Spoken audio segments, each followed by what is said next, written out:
In this video, I'll show you how to change ownership or hosts for Google Meet events. Before we start, there's one important thing to know.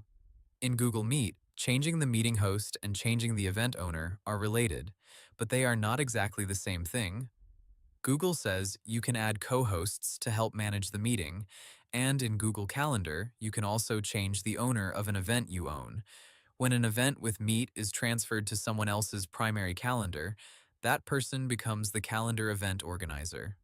Let's start with changing hosts, because that is the easiest option in most cases. Open Google Calendar on your computer and click the event you want to update. Then choose Edit Event. If the event does not already have a Meet link, click Add Google Meet Video Conferencing first. After that, click Video Call Options. Google says this is where you turn on host management and manage co-host settings. Now turn on host management. Once that is enabled, go to the co-host section and add the people you want to help run the meeting. Google says some workspace editions can add up to 25 co-hosts. Co-hosts can help with host controls and meeting management, which is useful when you want someone else to admit participants, manage the room, or help moderate the session. If the meeting is already in progress, there is also another option. Google's Workspace User Guidance says that after someone joins the meeting, you can add them as a co-host from the meeting itself. It also notes that even a participant who is not signed in can be made a co-host after they join, although they have some limits compared with fully signed-in users. Now, let's talk about changing the actual owner of the Meet event.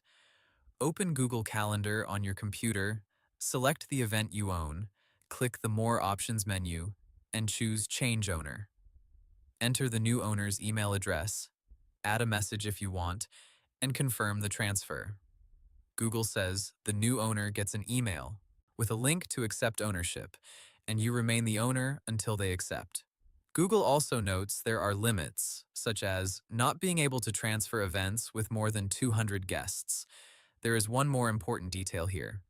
Google says that when you create or transfer an event onto someone else's primary calendar, the owner of that primary calendar becomes the calendar event organizer. That is the key part if your goal is to make someone else the main organizer instead of just a co-host. Also, if the event is transferred, Google says the new owner may need to generate a new event link in some situations, especially for shared event links or recurring event cases. So if guests have trouble opening the old shared event link after the transfer, ask the new owner to create and send an updated one. So the basic idea is simple.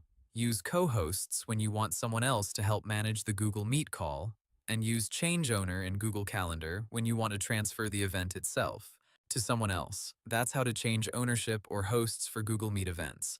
Hope the tutorial was helpful. Subscribe to my channel and see you in the next video.